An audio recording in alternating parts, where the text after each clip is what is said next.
Hello, welcome to Staring into the Trifle. I am your Trifle, Richard Gerlach. With me, as always, is the Trifle, Michael Hicks. Trifle. The Trifle, Matt Brandenburg. I want to be a greater ventriloquist. And the Trifle, Villemay Mist. Trifle!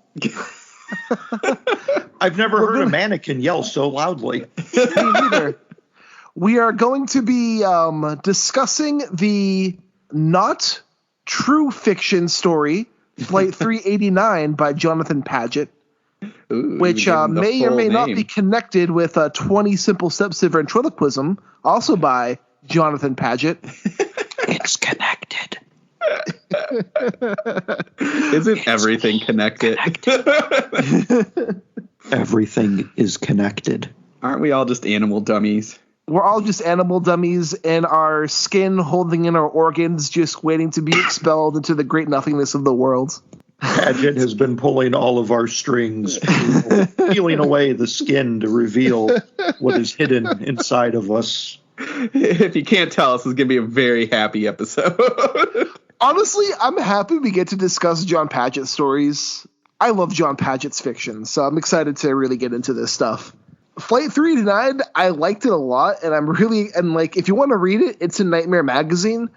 Starting from October 20th, you can read it on their website, but it is in the newest issue, the October issue, which is issue 109. October 2021. Yes. For those just October. Just October. So every year. Before we get into that, we like to give a rundown of things that we watched or read this last week. And I finished what I think is going to be my book of the year. Ooh. Last House on Needless Street by Catriona Ward. Oh. That has been blowing up. Yeah. I'm seeing it everywhere. Yeah. It's really good. I would highly recommend the audiobook. The audiobook is fantastic. Does the narrator meow in the audiobook? The narrator does meow and purr. Oh my god! Oh my god, that's hilarious. The best way, Last House on Needless Street, it's a story that's easy to spoil. It's one of those stories that everything is revealed to you in the first couple of chapters, but it's hidden under layers of subtext and misdirection. That once the actual reveals happen, it's like, holy fuck, that's what's been happening the entire fucking time? I was shook at how close she almost reveals what's happening just to, not give you enough to really connect the dots. And it makes the reveals so much better. But ultimately what it's about is there's a man named Ted who lives in a house that is boarded up, and he is struggling with gaps in his memory. He just has moments in his life that he completely forgets about. And when he remembers them, he begins to feel anxious and tries to get into a happier thought or a different thought to make himself feel better. And he also lives with his daughter, Lauren, who isn't allowed outside of the house. Not after last time she left. Oh. And his cat, Olivia, who loves the Bible. And while he's living his life with his daughter and his cat, a woman named Dee moves next door, and his life begins to fall apart. Uh-oh. And the narration switches between Ted, the cat, Dee, and sometimes Lauren, as the story begins to weave itself through. I love it. I have a quick question for you. Yes. The cat inclusion, is this as annoying as Dean Koontz is with the dogs? No. So every few chapters, there's a quick little chapter from the cat's point of view. And the cat will kind of give observations of what they're going through or what they're seeing. And this gives the readers a chance to kind of go outside of Ted and see him from a different set of eyes. Okay. Is the cat obsessed with lasagna and hates Mondays? No, the cat. The only thing the cat's obsessed with is a female cat that is an outdoor cat, and it's kind of mad at Ted for making it an indoor cat because it used to be an outdoor cat. And the Bible. It's Heathcliff and the Bible. The cat does love the Bible and loves Jesus. So cats can read? This cat can. This cat has no opposable thumbs though, so it has to like knock the Bible off the shelf and it reads like a random page it lands on. I have to admit, as much as I wanted to read this book, knowing that there is a animal narrator has really turned me off of wanting to dive into it because I fucking hate animal narrators as a central character. Dean Koontz has ruined animals in fiction for me forever. I will say, Mike, it's I can't say more because it's going to be a spoiler. Okay, but trust me, I'll try That's to. all I'm going to say. Because it sounds like this cat is irritatingly precocious, and I'm. The cat is quite precocious. Yeah. Aren't all cats? There's a reason for it. No. And not all cats are precocious. Some of them are quite stupid and lame. I'm going to say this. By the end of the book, you're going to be very surprised about what's really been going on. The cat is the murderer. Yes. No. But I will say this. You're going to be really surprised about the cat's role of what's going on. I'll put it in that way, and that's the least spoilerly way I can put it. All right, it's like this. Everyone else is a cat, and they're the human. All I'll say, because I don't want to spoil it for you guys. I'll say is moment, Matt. Yeah, the first major reveal in the moment hinges on the narrator that's a cat, and once that reveal happens, it becomes this holy fuck moment that makes you rethink the entire narrative of what you've been envisioning in your head. Okay. Yeah, I'm leery about this whole cat as a character thing. Like, trust me, it's one of my hang-ups. It's not something I can get over. It's a bias that I have. Have I really ever? I mean, yes, you have. Yeah, absolutely, you have. Careful what you ask. I seem to recall you recommending to me *Malignant*, which fucking was terrible. It was so much fun, dude. It was awful. *Malignant* was a bonkers mess, and it was so much fun.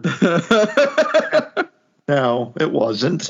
It was a mess. I will give you that, but it was not a fun. You didn't enjoy that chair being hucked across the police room and that person. Oh my god! What the fuck? It was just like, okay, poor policeman.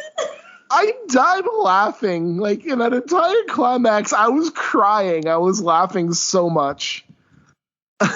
Oh my god! Actually, when the third part was happening, I was laughing the entire time. Yeah, it was I was dying.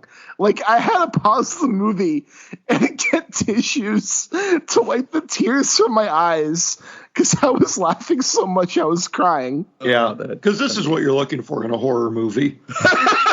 Honestly, that's exactly what I was looking for, and it succeeded. I recommend if you guys like to watch these kind of like film reviews on YouTube. There's this one guy. His YouTube channel is Filmento. I could hear the quote marks in you saying film reviews. He actually does quite a good film reviews. He kind of gives like solutions to some of the failures in some of the movies he's reviewing.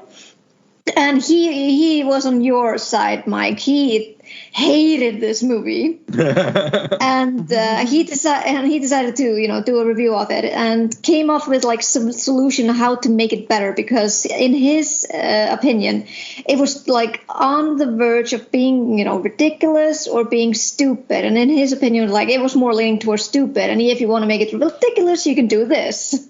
And he gave like examples and stuff like that. I recommend checking him out. Okay. What was his name again? Filmento.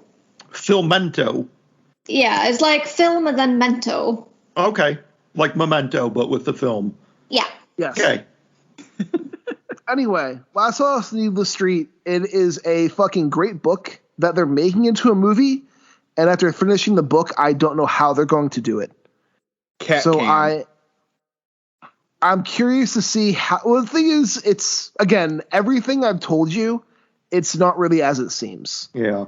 It's just one of those things I just can't get over the cat narrator, because I keep thinking of like these cozy mysteries where the cats solve crime, and I'm just like, who stole the crumpet? Hurry, feline.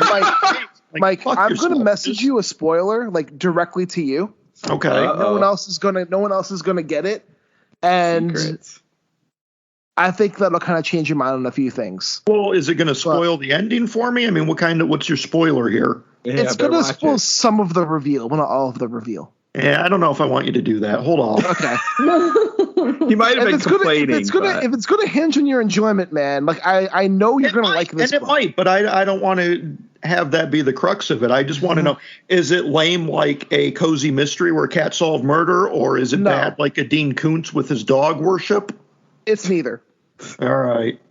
It's such a hard book to talk about because anyone who's listening to this episode that has read the book knows why I'm talking around things.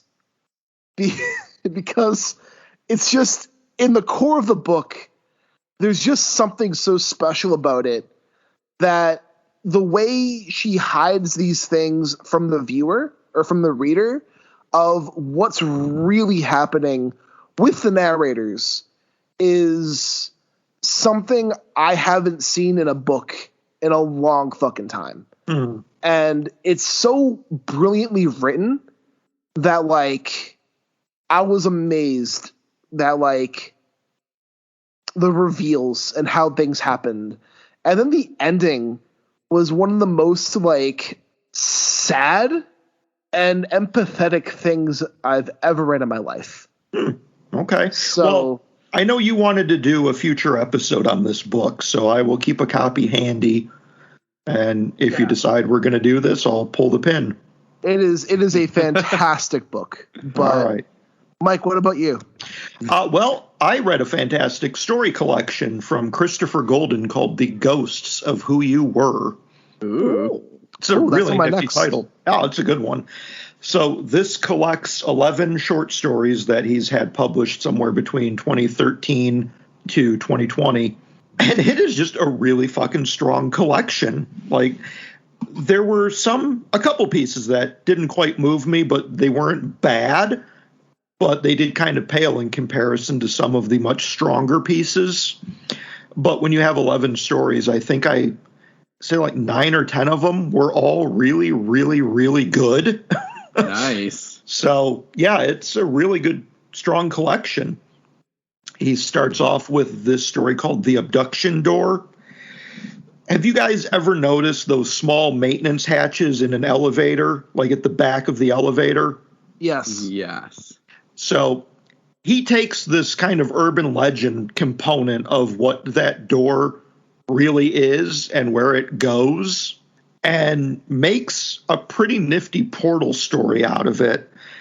In the story, the narrator finds out as a child that people get taken through this door, like something comes out of it and just snatches people out of the elevator and they just disappear between floors.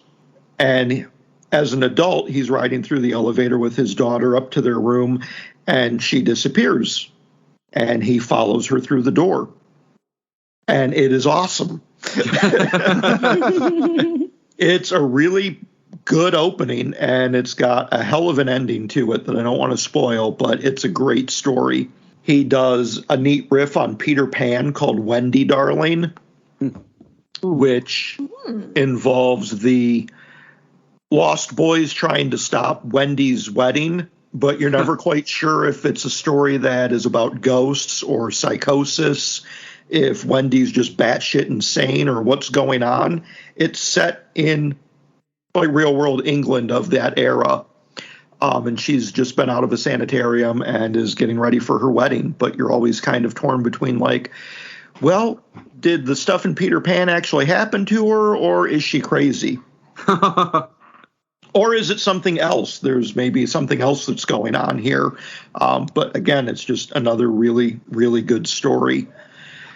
There's one of those stories in What Happens When the Heart Just Stops that has so much potential and so much story that you could expand on. It's one of those things that I want to see him turn into a full-length novel, because at his heart, Christopher Golden is a novelist, and he admits this in his introduction that he is only a short story writer by technicality because he has published short stories, but he does believe himself to be a novelist first and foremost.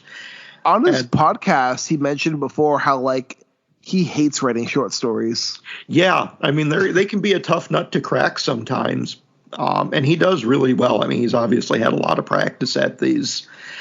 What Happens When the Heart Just Stops is this really peculiar kind of maybe post-apocalyptic monster story that involves this girl whose mother has suffered a heart attack, and she has to break one of the central rules they live by in order to save her life, which is to not go out after dark because there are things out there. He co-wrote a piece called A Hole in the World with Tim Levin, which hit every fucking sweet spot that I have. We've got Arctic horror, since this is set in Siberia.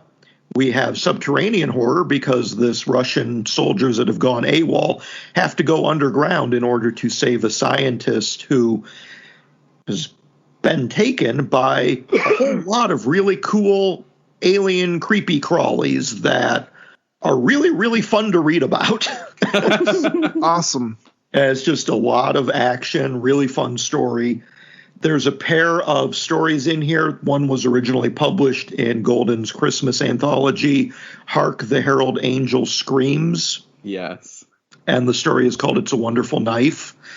So you've got like this nice little pun. It's a Christmas story, obviously. But that one and a story called The Face is a Mask revolve around the occult film relic collection of a Hollywood producer named James Masarsky. And he has this whole room that is kind of like a museum that he is filled with all kinds of Hollywood collectible items, many of which have some kind of occult history to them. And in The Face is a Mask, the central occult cursed object is a mask that was worn during a supposedly real sacrifice, a human sacrifice that was filmed during the production of an unfinished movie. And it gets really, really nice and trippy. Ooh. You're making me push this to the top of my TBR because I have the ARC on my Kindle. I think you should. I would say if you're in the mood for short stories, or if you're going through that where you're reading a short story a night in between some longer works, definitely push this one up to the top. I was going to start the new Anderson Pertney, whatever his name is. Oh, yeah, from Grindhouse? Yeah, I have his new one, but I think I might... Chris Golden might edge him out and go out on top. There's a lot of fun here, and he does some really neat twists on very familiar tropes that I think you'll enjoy. I think you'll get a kick out of seeing how he redefines some of these classic horror tropes. Awesome. So that's the one thing I had for this week. I've got another one, but we can get to that a little bit later if we got time. All right, Matt. Yes, I am continuing on with some Halloween reads, and actually, Mike, it's somewhat similar concept of museum of sorts, collecting weird occultish stuff. I read Joseph Fink of Welcome to Night Vale fame. His, I would say it's more middle grade than young adult novel. Never mind, I'm out. It's called The Halloween Moon. It deals with Esther Gold, who is the biggest fan of Halloween, according to everybody. And she just turned 13. She wants to go trick-or-treating, but everyone's telling her she's too old for it, even though she absolutely loves it. And she makes these famous costumes that wins awards at her school every year. So her parents are forbidding her from going out, and yet she finds a way to go out anyway. And at the same time, it just so happens this mysterious thing was stolen from a hidden museum in somebody's house, and now it's Halloween forever. the Halloween Queen has laid claim to her Esther Gold's neighborhood and is now trying to gain more power to stay in the real world as long as possible. And so Esther and her friend and this dentist from across the street are either trying to escape this Halloween dream and or eventually try to stop it. And yeah, it's just an awesome, fun, total Halloween thing. There's these little trick-or-treaters that go around kidnapping people. All the parents are asleep, of course, because it's a kid's focused story. So you got that going, and then you have these two guys driving kind of like ice cream trucks, but one sells apples and the other one sells pumpkins. But just so happens that the apples have razors in them and the pumpkins are just giant balls of fire that will explode. So, you know, it was a blast. It was a fun, like, goofy kind of look at Halloween. And, you know, it's a coming of age story where Esther realizes that she might actually have to grow up because Halloween Queen wants Halloween forever and is forcing it on people. And hey, you know, maybe that's not a good thing to do and you might have to grow up a little bit. Doesn't say she hates Halloween after the end of this. She still likes it, but she finds something else to do that will make Halloween cool for her as well. So yeah, it was fun. It's a great, you know, it's a goofy little Halloween thing. I haven't seen very many people talking about it, but it was fun. So yeah, if you're looking for I know when this comes out, Halloween will be done, but if you want to keep that Halloween spirit alive, I definitely recommend The Halloween Moon. All right. And Villamay, what about you? I haven't been reading that much. I think I hit a slump. Ah, I know. Hey, it happens. Slump. Yeah. So I've like been trudging along with the ceremonies. That we're gonna feature.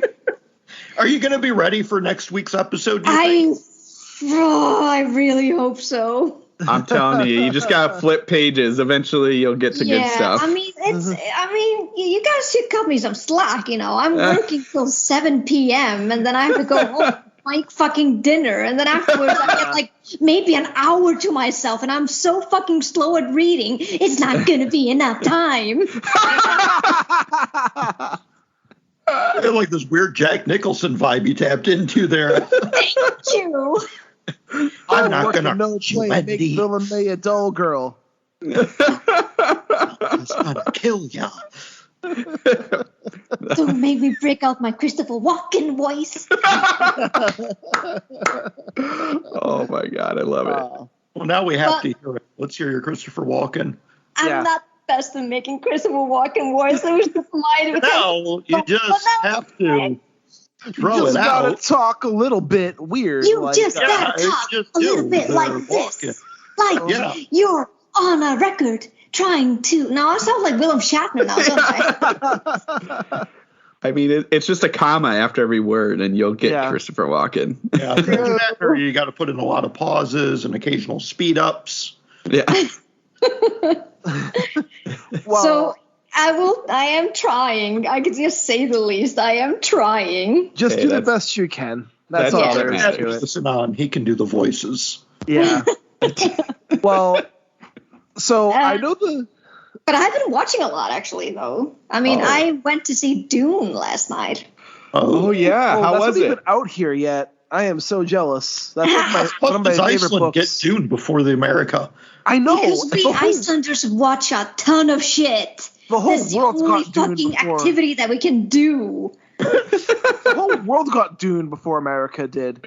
And Dune's like one of my favorite books. But how's the movie? It's amazing. It's like a cinematic magnificence. That's what I described it on Twitter. I need to go see the I was in IMAX. awe the entire time. Just, you know, the cinematography, the acting, just the costume design, just everything in it is just mind-blowing. And I was actually really, really interested in just reading the books afterwards. And usually when it comes to sci-fi books, I'm not that much into sci-fi, but then after this I was like, I need to read this. It's honestly like it's one of the best books I've ever read. It's very bleak and nihilistic. Yeah, you get that in the movie. Herbert has a very negative view of humanity, to put it bluntly. I like him already. Once you get over like the bump, which is just learning about the world that he's writing in, it's easier to get a grasp of things. Because like right in the first like chapter, they're throwing out words like Muad'Dib and like stuff like this, and you're like, the fuck is Muad'Dib? And then the more you read it, the more like it all kind of comes together. He is kind of drops you in this world and makes you figure it out. But since you've seen the movie, it might be a bit easier for you to like. Exactly, because they introduced the worlds quite well. But it's so funny because when the movie started, it just came, the title came like Dune, and then like slowly appearing down below came part 1. And I was like, look to my husband, part 1? What? Yeah, I literally hear this movie's the first like quarter of the book. Maybe first half of the book. Yeah, it's gonna be it's gonna be in 3 parts. Yeah, it's gonna be. They're doing like a Lord of the Rings treatment, is what I've heard. They're trying to keep it as like close to the book as they can, and even though Dune it's like a 600-page paperback which you could turn into like a 2-part movie. I think by doing a Lord of the Rings approach makes sense with how epic in scope the story is. Assuming they don't Hobbit it and they just throw in a bunch of shit that doesn't need to be there. Well, I can't say that because I haven't read the book, but I mean, for me, it's almost a 3-hour movie, but it didn't felt like it was dragging on.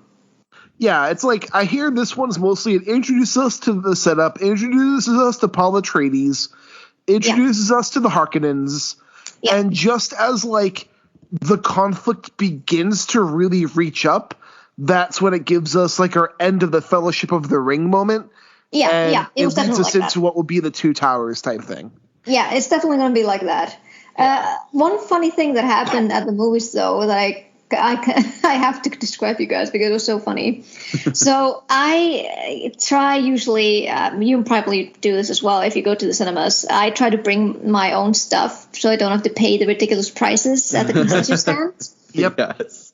So I brought with me a mixed bag of candy, and I bought this can of cola, but instead of sugar, it has stevia in it.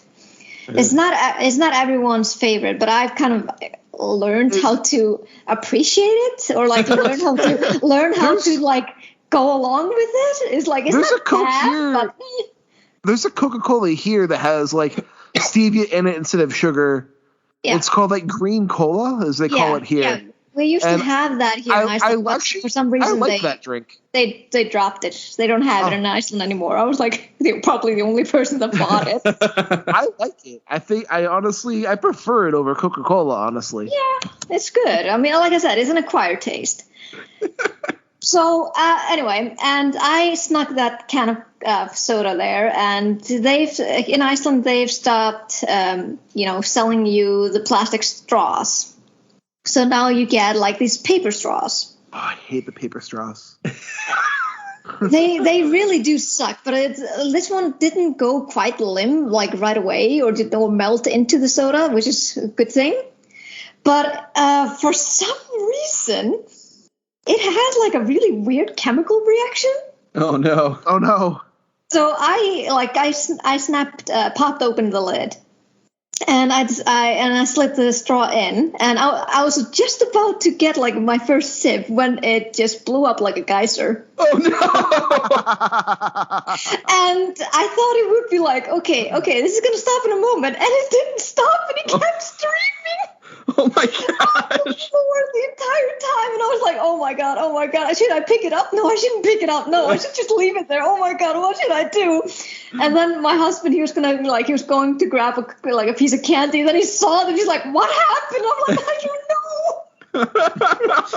Wow. I think it just streamed half the can. Oh wow. On the floor, just because I touched it with a fucking paper straw. You wouldn't have done that with a plastic straw. I know, because I have plastic straws at home. Oh, that's sucks. And yes, and I was like, I felt so bad for the person who has to clean this up. Oh my gosh. I just in my mind the entire time I was like, shit, I'm so sorry. I did not mean this to happen. I'm so sorry. So, question, Villamay, should I use the extra money and watch this in IMAX or just watch it on HBO Max? IMAX. All right. gonna splurge. Yeah, I would you say have to do this. IMAX just so that they can make some money and get those sequels out there before Warner Brothers decides, you know what, we're just going to do Zack Snyder and say, fuck you, you're done now, and we'll never see the sequels.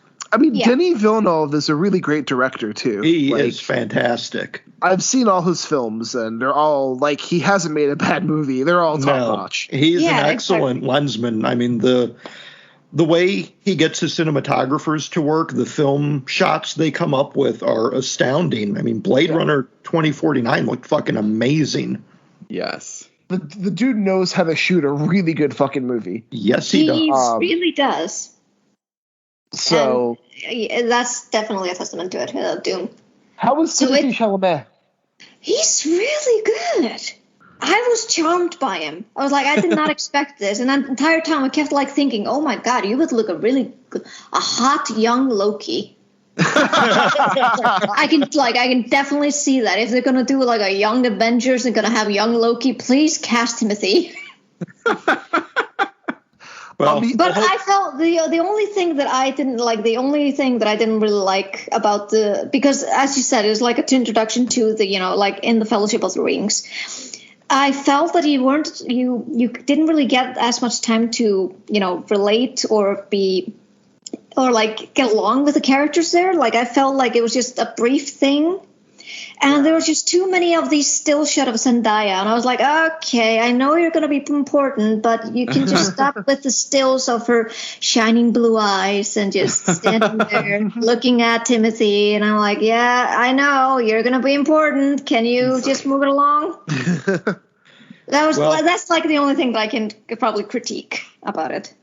Well, we'll just have to hope Warner Brothers doesn't shit the bed on this franchise. And yes. I mean, honestly, DC Universe. It's already sounding better than the David Lynch Dune movie. So I'm not even going to touch the David Lynch Dune movie. Has anyone seen the David Lynch Dune movie? I've seen clips of it, and it's cringe. It's terrible. Something. It's you got Sting in the Speedo though. There's that. There is that. Well, on the total opposite end of the spectrum, I saw VHS 94. Oh, nice. Or was it? Have you seen VHS or VHS 2? I've seen both, yes. Neither. Okay.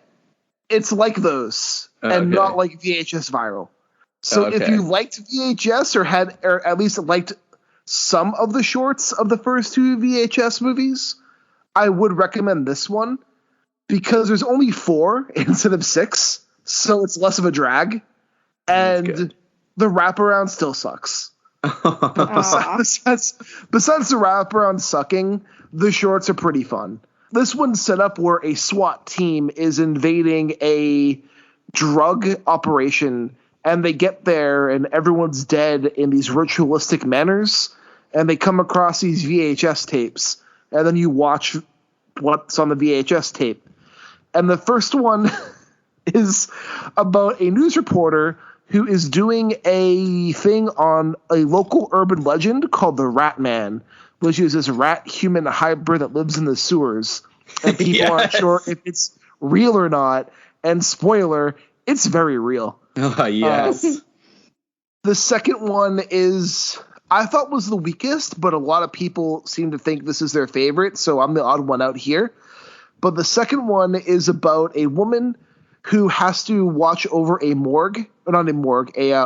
funeral home at night to make sure everything's all set up properly for the wake and nothing gets disturbed. And a storm happens, and the coffin, despite being nailed shut, and the person inside is definitely dead, there's movement happening inside there. There's some great special effects in that one, I will say that. Does it have a sign like "Don't come a knocking" if this coffin's a rocking? Yeah, No, it has no sound like that. But I'll just say, well, that's the problem. It's a zombie. It's a zombie story, and the zombie is absolutely disgusting. Nice. Complete with organs falling out of his body. Sweet. And his head being sliced in half. It's disgusting. It was fun. It was my least favorite, but I still had fun with it. Then the third one is I'm going to pronounce his name wrong. Remember whoever saw VHS 2, the Indonesian cult one? Yeah. Directed by Timo Taji. Taji. He also did a couple other Indonesian horror movies. The dude's a really good director. He has one in this movie where it's about this mad scientist who has been abducting people and trying to create a neo-human. Awesome. Which is a hybrid of humans versus machines. Perfect. And police break into the compound and kill him, and it sets off the kill switch, and one of the machines just goes on a full fucking killing spree. Yes. There's actually really cool effects work in that one, and there's lots of gore and carnage if you're craving that. And the last one... The Indonesia was my favorite. The last one was my second favorite. And the last one takes place in a backwoods right-wing militia where they hate the president, they love Jesus, and they're trying to throw a revolution. And the revolution is they've kidnapped a vampire, and they're trying to use the vampire as a weapon to spark an overthrow of the government. And if you like laughing at right-wing militias, these are the dumbest motherfuckers you've ever seen in a fucking movie. There's like one part where like the vampire is about to break out, and one of the guys hops on this machine gun to try to defend them, and just starts gunning down his own people, and he like can't stop, so they have to shoot him in the head to get him to stop. Oh wow! And like these people are idiots. And it is so funny. That is amazing. And yes, that's the movie. It is 4 short horror films, and they're all pretty fun with some good effects work. That's amazing. I love it. It's on Shudder if you want to give it a watch. I might have to. It's an hour, 20 minutes, so it's not like a super big commitment. And it's pretty fun. The right-wing militia one still makes me laugh, honestly. But yeah, I think most of us, we won't get into spoilers, but most of us have finished Midnight Mass. Yes. And I think we have a consensus on it's a very good show. Yes, it is. If not probably one of my favorite shows of the year. A little heavy with the monologues, but I mean, everyone has pointed that out. So yeah, it's also... We're all familiar with Mike Flanagan at this point. He loves his monologues. He loves monologues. Like, everything he does has monologues in it, so... Everybody talks in very important speeches. Yes. Yeah. I have another issue, but I'll save that to the end until Babe watches it. One thing I will say is I really like how the Muslim character was written. Yes. Because typically in American shows... It's always like the Muslims are backwards and idiots and like bad people, but like they gave the character a lot of empathy. Mm-hmm. Yeah, and I really apappreciated that. I love that scene, and when he had like this kind of parent teacher meeting after the bitch gave everyone a Bible. I hate that character. I've never hated I hated a character so much. Here's the thing: if you live in America, you know a Catholic that's just like Bev Keane. I know that's the thing, because this there is are a dime a dozen around here. This is something that I'm not used to, because we Icelanders we're not, well, at least where I'm raised, we're not that big on religion. We're like, it's there, and we just tolerate it, maybe. I don't know. Your country is sensible. Well, yeah, I mean, that's what happens when we're just isolated in the middle of nowhere. And on this barren island where, God wouldn't touch with a 10-foot pole. So, I mean, we got to do what you got to do. And yeah, just seeing this, it just makes me so angry. And I've never hated a character as much as I used to hate Joffrey in Game of Thrones. I'm like, you might actually push him off the throne. Yeah, Bev is a very punchable character. Like you want to strangle her every time she's on the screen. I just want to drown her in the fucking poison. I just want to grab that bucket and just push it down her throat. Yeah. And then laugh as she's choking to death. All that was missing for her was the MAGA hat. Oh, yes. God. Yes.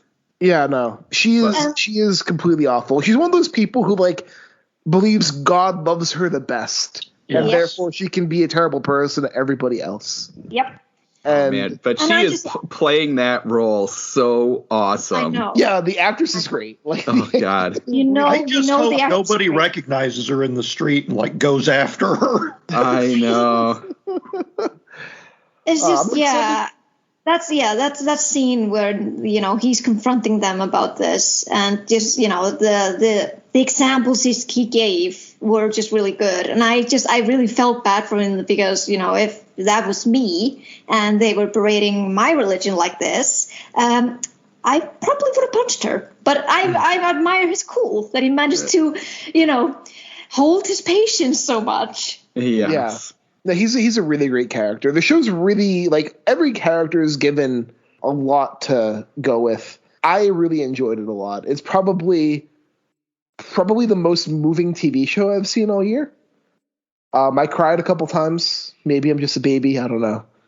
But I thought it was a really, really moving, really emotional show, and I'm really excited to see what Mike Flanagan has next for us. Apparently a Poe adaptation. Yes, yep. Which, monologues, Poe. All right, I'm down for that. And in a castle, people being buried behind the wall and pontificating for 12 minutes. I really hope he shows us people going and showing off their handiwork. Yes, they got to have a lot of rebuilding of walls and replastering doors, and it's going to be great. Taking cops down and being like, look at this plaster. It's the best plaster. Oh, no. Oh, lovely. The police are here. Come and look at this wonderful flooring I just installed. Yes. Call me for any extra work you might need. There's absolutely no reason these planks are misaligned whatsoever. What's that? The banking you hear? Oh, no, it's just the plumbing. It's just there's nothing else. Let me show you this plaster I just put up. So are we ready to get into the story? Does anyone have one more thing they want to shout out with? I do have one more thing, just a quick shout out. All right. You guys, if you've been following comic news, you might know that Scott Snyder recently launched a big deal with ComiXology Originals. Yes. And he's got 8 brand new titles he's releasing, one a week. Holy cow. And the first one just came out this week with artist Greg Capullo called We Have Demons. Ooh, nice. I like Greg Capullo's artwork a lot, actually. Yeah, it's great. So if you guys know, Scott Snyder and Greg Capullo worked together for many years on Batman. They have now reteamed for this creator-owned title with ComiXology, and it is about this teenage girl who, after her father dies, finds out that he was a demon hunter. And now she is going to kind of inherit the axe that he used to brutally murder people all over the country that were demons. Excellent. And we get this big history, this kind of, if you've paid attention to the work Scott Snyder did over Batman with stuff like the Nth Metal and going in about the cosmic history of stuff, we get that here as well. We get this very long history about these 2 metals that are at opposite ends of the periodic chart, and one of them is dubbed Halo, and it is this really powerful metal, but it is very rare. And we have this equally rare and equally powerful opposite metal called Horn that possessed one of the branches of human evolution. It's this forgotten race of human ancestors that were mutated into demons, and the only way that they could find these demons were with weapons that were made from the halo metal, and the metal would glow when it got near a demon. And we find this out over the course of this double-sized first issue. And it's balanced with some really funny bits of levity along the way and really shocking and gruesome moments. So, like, it opens up with, let me reopen the book here and get this girl's name. I think her name is Lam, Lam, and she is at this neighbor's house, and she is starting to tell them, or tell us, the readers, her background. And as she's going through it, she's talking about how sweet these neighbors are. They're so sweet that when they bought the house that they live in, an elderly woman was living there who didn't have anyone to care for her. So they just let her stay, and they took care of her and welcomed her into her family. And she's talking about all of this stuff about the family and how the wife is this sculptor. And she makes a lot of weird penis-looking objects that have decorated the house. So, like, Capullo draws all of these, like, very phallic imagery on their table and on their tape. And there's one sculpture that looks like a cock and balls that's just on the sofa table in front of them. But then it goes through, like, you know, she's talking about how all these things look like cocks. And then she's like, but I'm actually here to kill these people. And then we get a flashback to her as a child. And again, it's this really shocking moment where she's talking about her father, who is this really sweet guy. And he was the preacher of the only church in their town in Florida. And he chops her arm off with an axe. So we get these kind of neat back and forths where there's usually something funny and something heinous, or something sweet and something heinous. But there's a whole lot that's going on. Snyder and Capullo have really built up a very long sort of history behind this story. There's a lot of world building that's going on, and it's all intensely fascinating. I was really, really impressed with this opener, and I'm very, very curious to see where the story is going. It's a lot of fun, and he's got 7 more books that are coming out over the next coming weeks and months. Oh, that's crazy. And a lot of it is him reteaming with artists he has worked with before, like Jock, who he did a Detective Comics run with and a number of Batman stories with. Tula Lotte, Raphael Albuquerque, who he worked on American Vampire with. Francesco Francavilla, who is a fucking phenomenal artist. I love his work. If you follow his Twitter feed, he's always got, like, the drawings of the day that he does for warm-ups. Right now we're in October, so he's doing his 31-day of horror imagery that he's drawing. And I always love seeing his comic work. So I'm a big fan of We Have Demons, and I'm very, very curious to see where this line of Scott Snyder, Best Jacket Press, is his publishing house that he's using as to release these through ComiXology. The one that he's doing with Francesco Francavilla is called Night of the Ghoul, which looks like it might be like a World War II horror story, which I am always a fan of. I'm very, very curious to see what that's about. And apparently there is some kind of lost horror film element in the present day. Nice. So that should be one to watch out for. But I'm going to be getting all of these because I fucking love Scott Snyder. So this one's a thumbs up for me. Awesome. Well, I think we're about to embark on a flight that will never reach its destination. I think so. Yeah. Yep. Sounds one ticket to Dunstown. So before we get started, Villamay, is this your first experience with Jon Padgett? It is, yeah. I decided to read 20 Steps to Ventriloquism before I read Flight 389.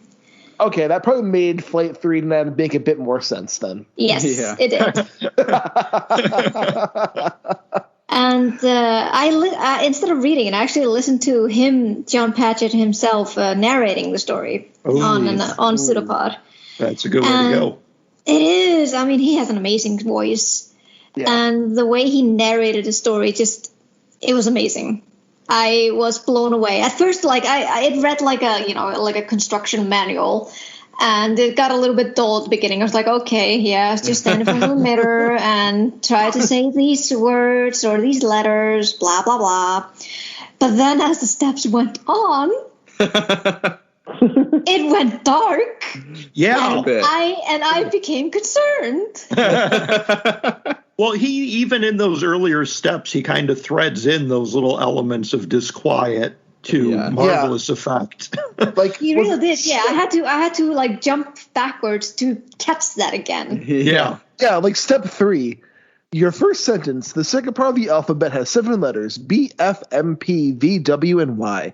If you try to pronounce these letters the same way you did the others, you will find that you have to move your lips. So for the time being, substitute another sound for these letters. For example, try the sentence, the bad boy destroyed the big jet by using his brain. Only with the mouth in a position described in step 1.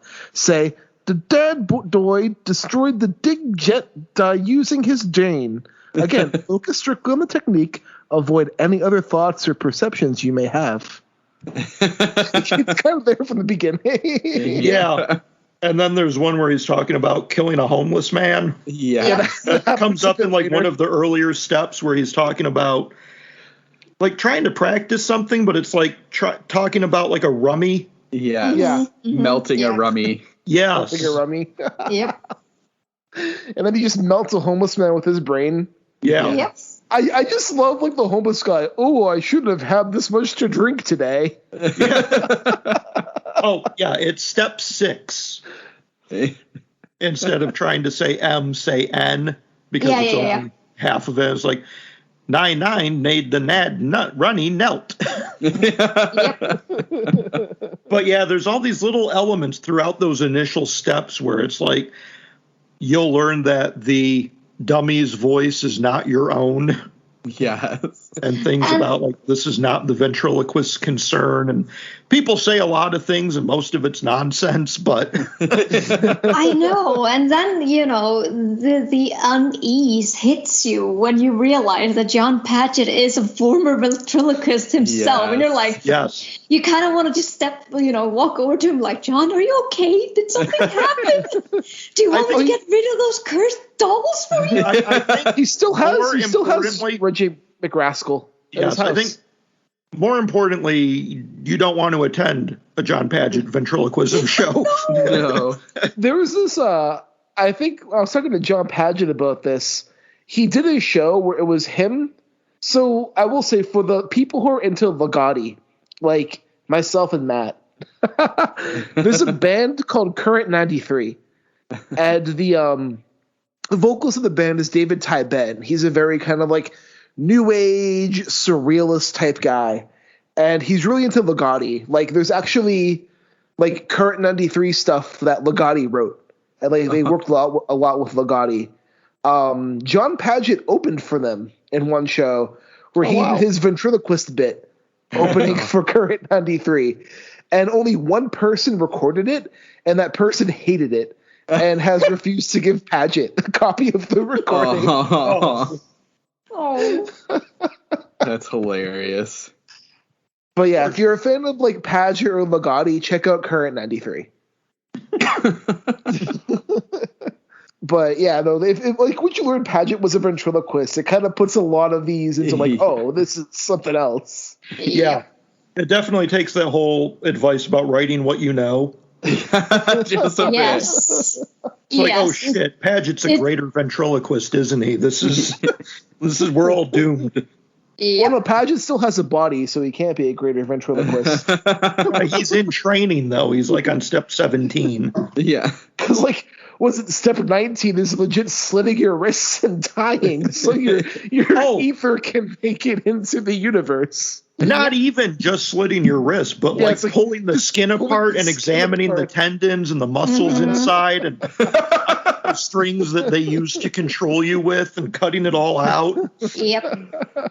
Oh my gosh. It's amazing. And then just walking outside and just merging with everything outside. And you're like, wait, what? It's like, there's just this cosmic entity and you just become one with it. And you're like, no, I didn't sign up for that. The step was I have the chat book that Yves Torgany released of 20 Simple Steps, and step 20 is just the ventriloquist hunched over in his chair with his arms all mangled to pieces, and this menacing shadow is like stretched out behind him. Oh God, I want to see that. Oh, that's amazing. But I'm pretty sure I'll probably get nightmares. So Yeah. Well, I think you need to send us a picture. I'll post on to our the little Discord. chat. Yeah, I think that's necessary. you also need to post that picture on Twitter when we release this episode. Yeah. Yeah, I can do that. But man, I love this story. 20 Simple Steps is a really great introduction to Jon Padgett, and I think it's really good to read before Flight 389 because it has a very heavy connection, and I think if you haven't read Jon Padgett before, this is kind of like a what the fuck is going on kind of story. Yeah. Yes. I think even if you have read Padgett before, it still has that element. Yeah. Yes. Definitely. Well, and what's nice too is if you read his collection, he's got a couple references to this flight that play a role in his world. So it was nice getting into this one because you're like, oh, that's what's actually happening on the plane. Yeah. Yeah, it comes up over the course of a couple stories in the Secret of Ventriloquism book. Yeah. And in 20 Simple Steps to Ventriloquism, we find out one of the steps is learning how to control not just the wooden dummies, but the animal dummies, i.e. people. Yep. And going outside and connecting with an airplane pilot and dragging the plane out of the sky and crashing it into the ground. That is step 18 called You Did It. Yeah, that was it. Now that you are all done with what passes for a rummy dummy, and now you have done more or less recovered from step 17, it's time to set your sights on the skies. Simply look up and wait. There it is now, a large airliner descending some thousands of feet above you. Landing gear locking into place. You cannot help yourself, can you? That's right. Just stare at it. Raise that trembling arm. Visualize your arm becoming a crimson mass of spiraling, twitching cords shooting up towards the sky, towards the jet. Watching the emptying mechanism of the aircraft as it comes apart. Watch as the many animal dummies within are put together, melting flesh with steel and plastic, rearranging and fusing. Witness the airliner thing's sudden, unnaturally steep and speedy descent into the city's skyline just beyond your sight. Then, some moments later, listen to the tremendous concussion followed by the roar of muffled static beyond the horizon. You did it. You pushed the lever that pulled the cord that made an airliner go down. What a bad boy you are. I love it. Love the ending of that sentence. He's like, you're scolding the puppet, and you're like, and you realize, oh wait, the puppet is me. Oh fuck. I like how in 20 Simple Steps is all set up as like ventriloquist bits. So like each step ends with a punchline that should be funny, but it's also like, wow, that's really fucked up. It actually reminds me of. Have you guys read Horror Store by Grady Hendrix? That's actually the one Grady Hendrix book I haven't read yet. You should definitely check out because it happens at a haunted IKEA. Well, he can't say IKEA. It is like something like a similar store that he created himself. But each chapter starts with like an instruction manual of like a furniture or some kind of set piece that this kind of store is selling, and it's really goofy and funny when you start looking at it. You're like, okay, this kind of looks like an actual store like actual thing from IKEA, all right. And then as the story progresses, the instruction manuals become really morbid and really, really dark. It's like, here we have the Knuckelburger. This is a traditional torture chair that you can assemble by yourself and twist the arms of your enemies. And you're like, what the fuck? And they used it in the story. And I'm like, it was a blast to read. I will say for Padgett's Secrets of Ventriloquism collection, one of my favorite stories is the play. Oh, yeah. That's just like the ventriloquist's life leading him to decide to become a greater ventriloquist. Yeah. Like, I love that. It's so fucking bleak and sad. Yeah. Like, funny. And the airline crashes in that one too. Yes. I have a feeling John may hate airplanes. Wow, did you? I don't know if you read. Yeah, if you read his notes at the end of the short story in Nightmare magazine, he likes flying. He likes it a lot. In fact, Thomas Ligotti had done beta reading for him and had encouraged him to write about the flight that crashes in the Secrets of Ventriloquism. And Padgett put it off for years and years and years until finally we landed in quarantine. And he had plenty of time to devote to writing Flight 389. Which, for such a short story as this one is, it must have taken him a long time to write this. Yeah. It's so, all of Padgett's work is so intricate that, I can't even imagine how long it takes him to write something. Well, this story in particular I found incredibly immersive. Yeah. This guy Jeffords, holy fuck. Yeah, you would think Padgett has got to be terrified of flying the way he writes this guy. There's so many rituals that this guy Jeffords has in order to just sit in a plane. He's got all of these little... He's got to have the window seat so he can control the window shade, and depending on where they're at in the flight, the window shade can go up or down depending on... I love his fascination with the window panes and the piece of plastic. If we're doing seriously, guys, if you guys suffer from anxiety, when I was reading this, I was like, this is what I've actually been thinking when I'm in a plane. When I get anxiety, I'm like, yes, this is actually what goes in my mind. I love how he describes it too. There is the takeoff nightmare. Yes. Yeah. And it's he's describing that are recurring. Yeah. Or the landing nightmare. Yes. The mid-air nightmare.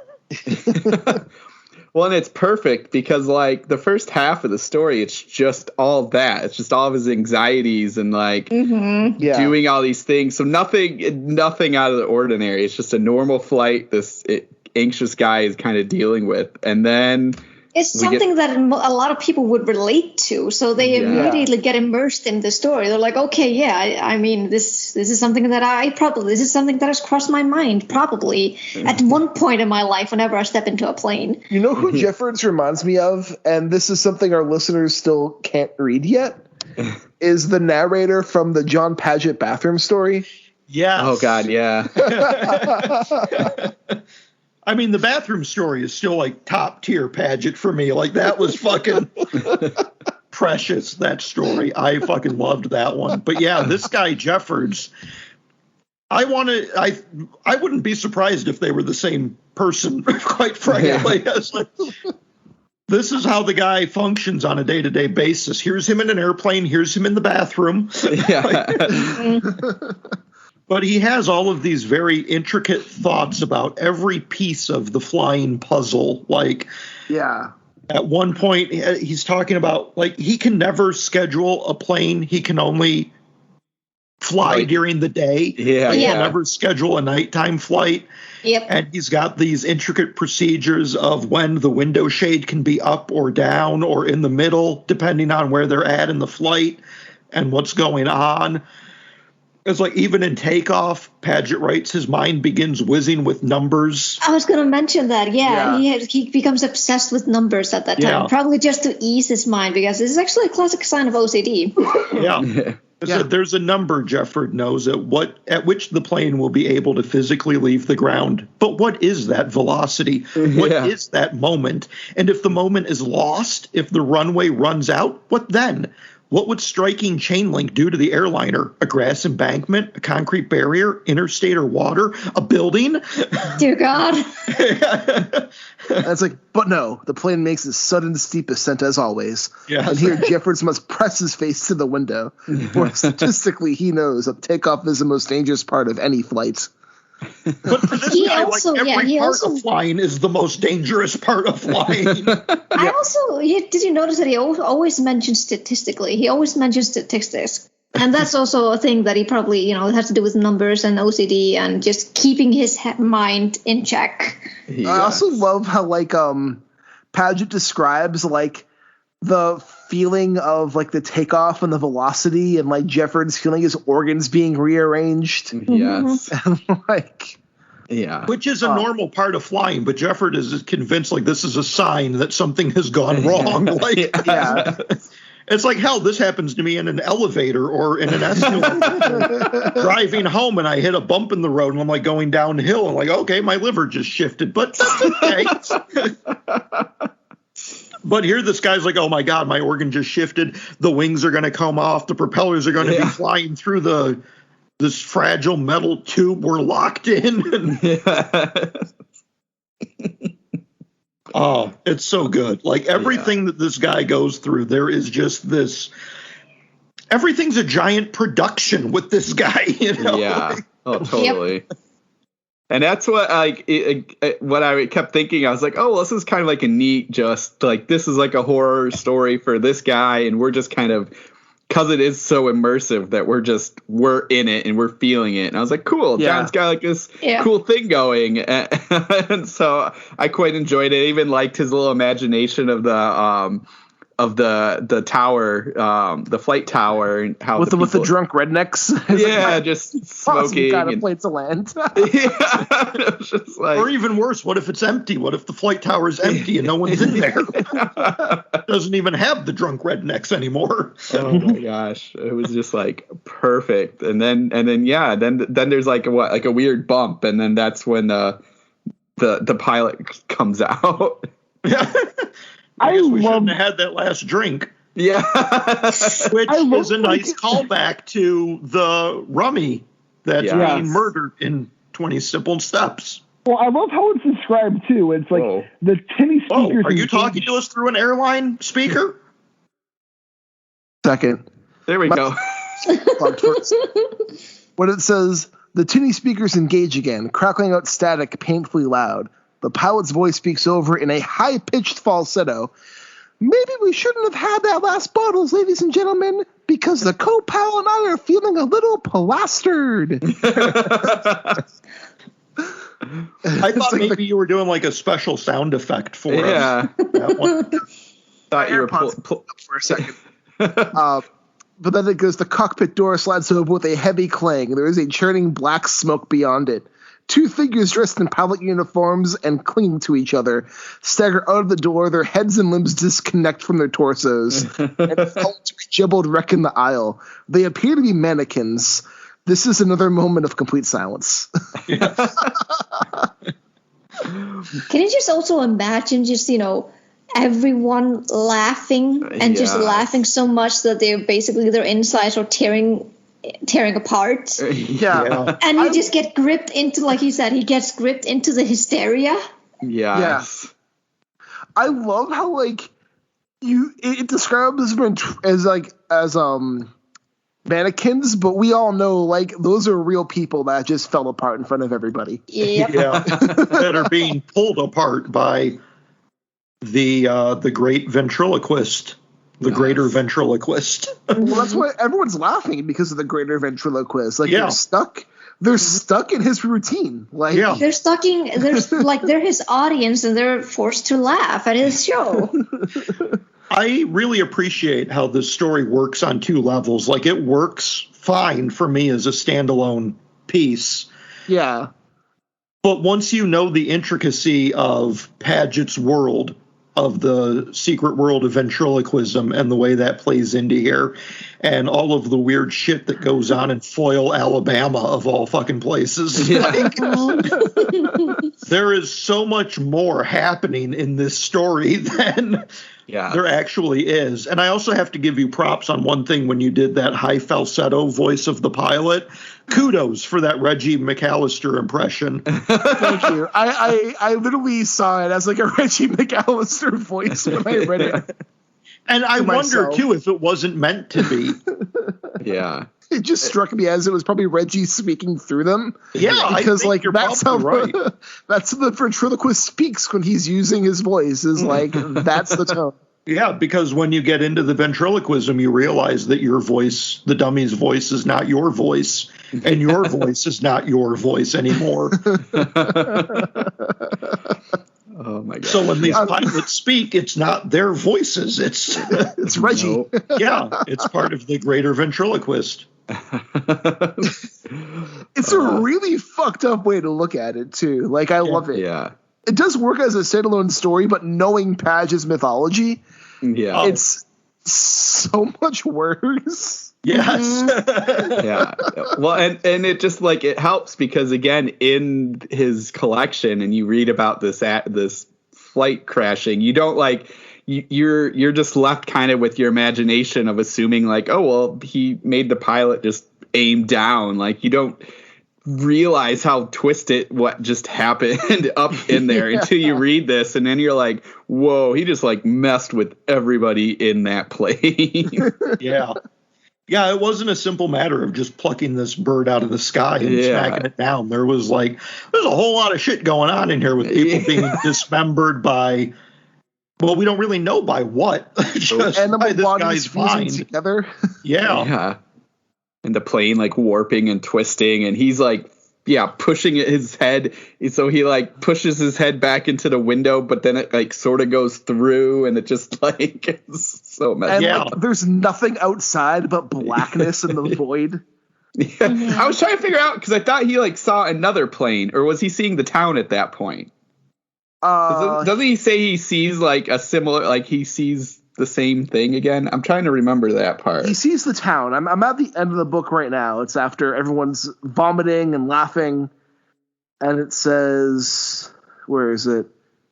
Beyond that funnel window layer, there is only more choking smoke, more bodies entangled plastic and glass and metal, speaking with a growling, unintelligible roar of static. Jeffords has envisioned his death in an aircraft configuration 1,000 different times, 1,000 different ways. But as he breaks free of the terror, the fire, and a slow eruption of black smoke, he can finally see and hear for the first time in his life of the unfolding process of his most lasting death. The dark mechanism behind the window shade, the roaring abyss within the Broken City neighborhood, the airliner is reshaping into itself. The distorted screams and laughter and the static, and the words speak beyond and within that static. So it's just like the plane is like absorbing the neighborhood. Yeah. Yeah, like I think it's like they're, you know, the in in Secrets of Ventriloquism, there's that like paper mail with the black smoke coming out of it that the ventriloquist lives in. Yes, I think they're brought into like that universe. Like the plane in our world crashes, but these people are absorbed into something that like they can never escape from and live their deaths over and over and over again. Yeah, I mean, it's like I said, Langoliers. Yeah, I mean, there's surprisingly a lot happening that's happening off page in a different book entirely than what's going on here. That's why I think it's a really rewarding story on its own, but once you kind of break into that mythology and try to figure out how these different puzzle pieces assemble, there's just so much that's really happening here. And like far beyond the normal scale, like there's all this kind of cosmic shit that's going on that this particular story doesn't touch on. Mm-hmm. Yeah. But when you put it into the context of the Secrets of Ventriloquism and the stories that are in there, it all kind of links up into something. It's a much larger tapestry. And that's why I think like this story had needed to take a lot to do for Padgett, because it's like he needs to, one, make the story work as a standalone, as well as connect the story to his greater mythology in a way that's rewarding for his longtime fans, but also making new people to him want to read more stuff by him. Yeah. Raise his hand. I'm one of those people. Well, if you have an Audible credit, I would highly recommend the audiobook for Secrets of Ventriloquism. Oh my God, yes. The entire thing is narrated by Jon Padgett. He's a fucking fantastic narrator. He really is. It's a really great audiobook. Get that one and his narration of Matt Bartlett's Gateways to Abomination. Yeah, he does a great job with that one too. Yeah, I think those two are vital listens. You've got to check those out. Yeah. The other thing I really liked with Jeffords and all of his paranoia and OCD complexes, like we just mentioned at the end here, where he's envisioned his death so many different ways, from flying. And none of what he's imagined, like, even comes close to the horrors of like, what he's dealing with. His ultimate demise, the shape that ends up taking. Like, it's like, okay, yeah, the propeller's flying through the what the fuck is that called? The plane. There's a term for like that middle section of the plane where you're sitting in. The cabin? Yeah. Yeah, it could be. I thought it started with a T, but I could be. I don't know what I'm thinking of. Anyway, the propellers slicing through the plane and carving up the people along the way, and fire breaking out everywhere and people melting. It's like, what actually happens is like 10 times more fucked up than anything this worry ward ass could ever comprehend. It's like, no, this guy, like, people are being ripped apart by unseen forces. They're being broken apart like ventriloquist dummies, having their strings ripped out. Yeah. And they're laughing the whole time. Yeah. And being fused with the fuselage. That's the word I was thinking of. The fuselage of the plane. That definitely doesn't start with a T. No, it doesn't. I mean, I guess sort of, because an F has that little thing. Well, when you're doing your ventriloquism, if you instead of trying to make the F, you have to make like a TH sound. Oh man, you've already been inducted. It's a fuselage. Instead of a fuselage, you would say like the fuselage of the plane. Let's see if I can do that without moving my lips. Fuselage of the plane. Oh man, we're gonna hear stories. And then you murder the mummy with your mind. I love like this little paragraph here in the story when it's just after the pilots fall apart and everyone starts laughing, and Jeffords is just looking at everyone laugh, and it goes, Jeffords begins laughing too, in spite of himself, caught up in the general hysteria. He cackles until his stomach starts cramping, then falls onto the pregnant woman sitting next to him and roars. Yeah. He pulls her cardigan sweater over his face and hugs her pregnant belly, weeping into it, kicking his legs helplessly. He feels her fetus kicking from within the tight stomach, and his laughter redoubles. When his fit subsides into gasps and sighs, he sits up again. Most of the passengers are still laughing, including the pregnant woman, who's now trying to crawl up the back of her seat in a delirious haze of hilarity, and the distorted static over the tinny speakers has doubled in volume. So good. The imagery is just fantastic. Like, I love it. And just the way, like, how morbid Padgett makes all of this, because like, we've all talked to Padgett. He's such like a pleasant and nice guy. Yeah. Like, those are the ones that get you. They are the ones that get you. I mean, you can tell he's like very Lagottian. Like, I think if anyone's kind of like a follow up to Lagotti, it's Padgett. Yeah. Oh, especially like, with the pilots when they fall out and they realize that they're mannequins. Yes. I couldn't help but go back and think of the X-Files script we read with. Yes. Man, that was a really great script. And I really hope we're getting another collection from Padgett soon. Yeah. I hope so. Like, oh, speaking of that collection, I know Nightscape is putting together that hardcover volume. Do we know if this story is going to be included as one of the new features in there?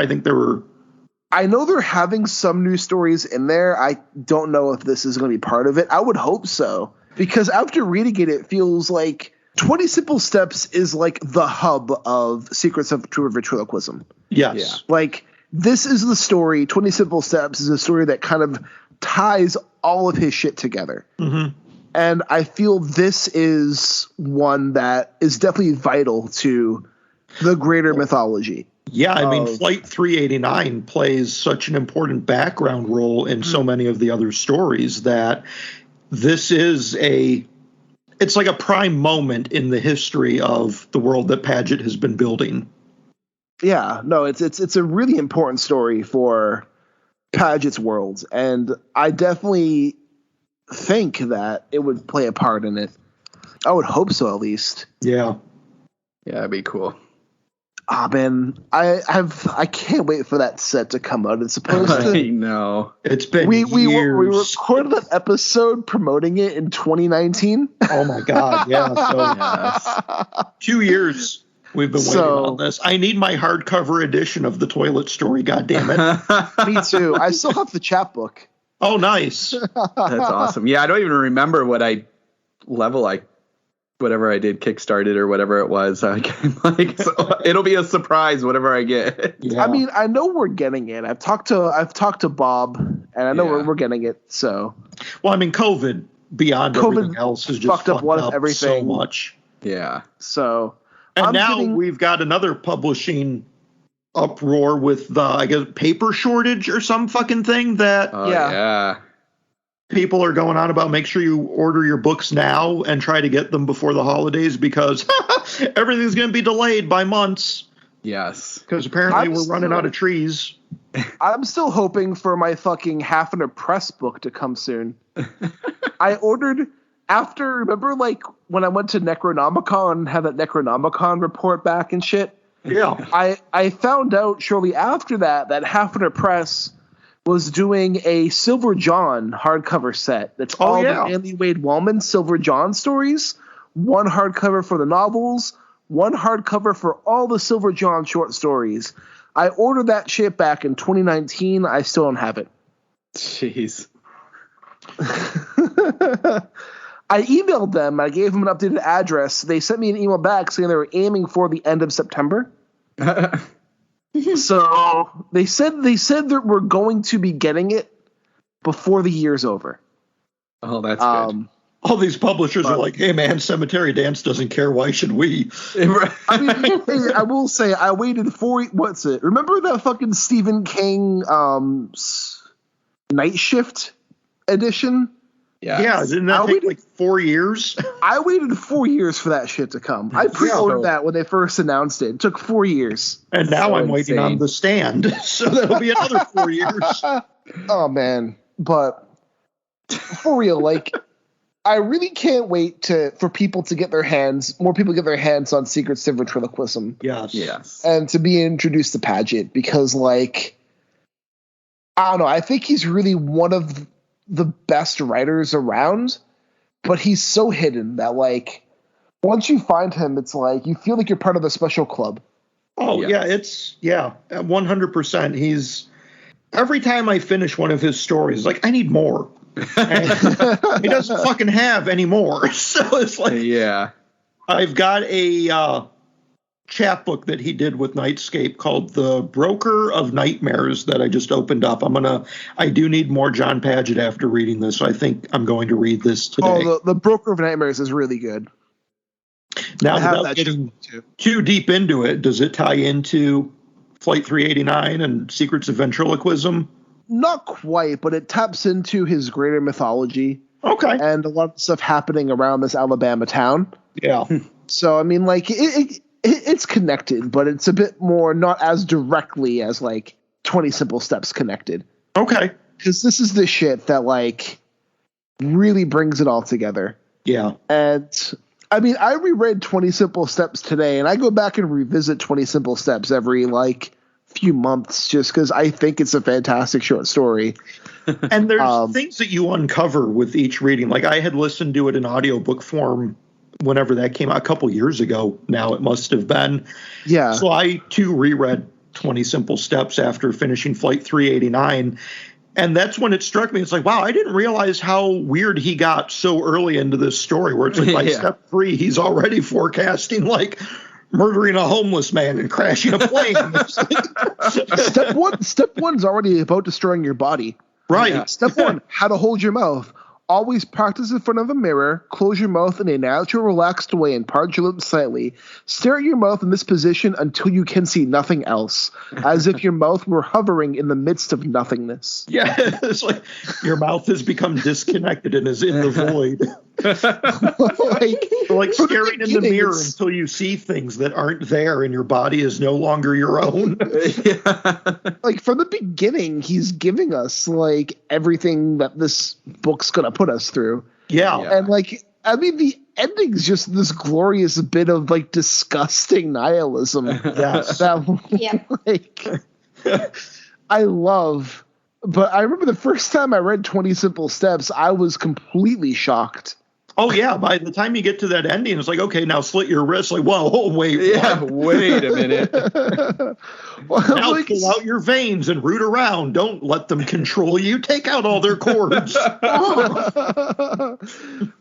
just love it. It was like, couldn't see your left wrist with a jagged bit of something convenient. Do not resist. Just remember the warning from step 9. They are all dummies.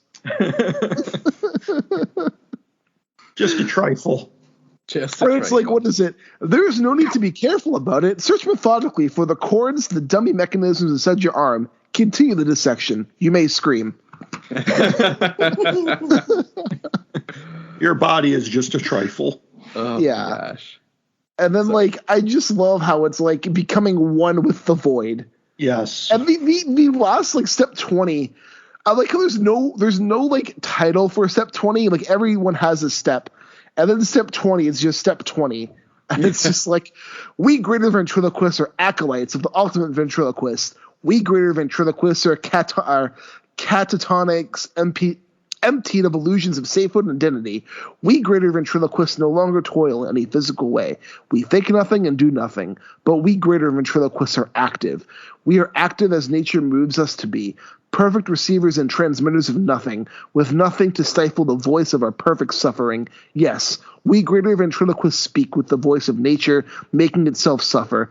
Nothing could be more normal than that. This head is a useless mechanism, cast it aside.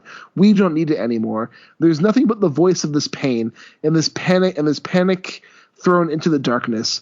It all starts when someone like you begins to suspect that everything is a trifle. When someone like you looks at itself in a mirror too long. When someone like you melts the flesh of a street bum into a quivering puddle on the pavement. When someone like you brings a plane down. When someone like you reads these 20 simple steps of ventriloquism. When someone like you is put together. When someone like you is put together. When someone like you is put together. Especially when he says, when he's narrating it. Yeah. And he just says it also slowly, like he is actually disintegrating. Yeah. He's like, when everything, all of you is put together. When all of you is put together. And you're like, nope. It's funny too because Padgett's such a nice guy, and he's so unsuspecting for what his fiction is actually about. I mean, I got a little bit of an introduction to that when we were doing the Crampton episode. I was like, you are so nice. And then, of course, the nice people have the most depraved minds. Here's all the things we have to keep hidden. Yep. But no, this is really I really hope this episode leads some people to check out Padgett because I hope so. He's really one of the best out there, and it's fantastic. I fucking love his voice. He is a fantastic writer. He's a hell of a narrator. I keep going back to I just want more from him. I wish he could just chain himself to the computer and just produce these stories endlessly in some Legatian fucked up corporate horror kind of. Oh man, these, I just love it so much. That's really all it comes down to. It's if we could talk about Padgett and Legati all the time, the Padgett Legati fan cast is that's hilarious. But alas, we have to go into the ceremonies next week, which I'm about halfway through. You haven't even finished it yet. What the fuck? I didn't finish yet. We pushed. You're giving me gripe for it. We pushed it back this weekend, so I took some more time with it. What happened to your 100 pages a day shtick? We pushed it back so I could cut it down. I have lots of thoughts about this. Oh my god. Yes. It's I read that stupid book. I'll have 2 thoughts if I can remember any of this book by the time next week rolls around. We will see. But I like the 2 things that happened in that book. There's a lot of nothingness that happens. Lots of meals is what I'm noticing so far. Yeah. Lots of food. Lots of food. I feel like you eat gum when you're reading it then. I feel like I haven't read the events at Pro Earth Farm, which I did find out yesterday that PS Publishing is finally putting out Dark Gods. Are they? Yeah, it just got announced. That's exciting. They're doing a paperback as well as a signed hardcover. Okay. So Dark Gods is getting reprinted. Oh, wow. They'll put out an ebook. I'll wait for that. They will put it on ebook actually, but I might get the paperback so we can go with my collection because I also have the PS paperbacks of the Ramsey Campbell stuff too. Oh yeah. So I have a nice little Ramsey Campbell PS Publishing collection. Cool. With that, but this is like I haven't read the events at Porth Farm, but I know that was the story that he turned into this, and I feel like the 80s is an era of overindulgence in everything. Yes. And I mean everything. And like, I'll get into it a bit more because I've read a lot of the 80s giant horror paperback tomes. And I have my thoughts. The last one I read, like for 80s, like giant fiction was Dan Simmons' Carrying Comfort. And yeah. I like this better than Carrying Comfort. I will say that. Oof, okay. I have thoughts on Carrying Comfort. Yeah, I recall. I think an off-show conversation about that book. I've never read it, but I know you do have thoughts. I have lots of thoughts on that book. Yes, you do. I tend to like a lot of Dan Simmons' early writing, but I digress. 80s is a lot of overindulgence on like everything. And I think this idea of overindulgence has led to making stories that could have been shorter. And I think that's a good discussion we can have on next week's podcast as well. Yeah, I think so. It's also kind of interesting to look at, since we've already talked about, I already forgot the fucking name of it. The one with the zombie that we read. Wetwork? Wetwork. How some of these started off as short stories and then got rearranged into longer works of fiction. Yeah. It's or like neat, Ron Kelly. Sometimes it works and sometimes it doesn't. Yeah. Or like Ron Kelly is another one where like his publisher would be like, you need to add more to this. Yeah. It's too short. Give me more. And like I think people were just trying to ride off the success of like the giant tomes. Oh yes. Yeah. And longer doesn't always mean better. Yeah. There's a lot of, hey, this is how we get the next Stephen King. Yeah. Turn your 300-page novel into a 10,000-page tome. I think this is going to be a good discussion for next week, though. When it gets into the mythology of like the shit going on in the background of the ceremonies, I'm super into it. Yeah. And I'm like, ooh, there's some cool stuff going on here. There is. And, they're dancing. Oh, they're eating. Yeah. Oh, they're dancing again. That's kind of where my thoughts on it are, is like there is some neat stuff that gets really bogged down by a whole lot of mundanity. Yeah. But we'll talk about that more next week. We will. Yep. And I think Villamay will have Midnight Mass finished. So we'll be able to get a Midnight Mass discussion in next week, too. It's like Villamay has homework to do. I feel like I'm back in school, guys. You've got to finish this book and you've got to finish a show. Or you get the tension. And we expect a full report. Double space, Times New Roman, size 12 font. Times New Roman, I'll do it in Egyptian. As always, we are accepting ads on our podcast. If you have a book you'd like to promote, you can email us at staringintopod@gmail.com. That is staringintopod@gmail.com, and we'll be happy to discuss rates. But Villamay, where can our listeners get in touch with you?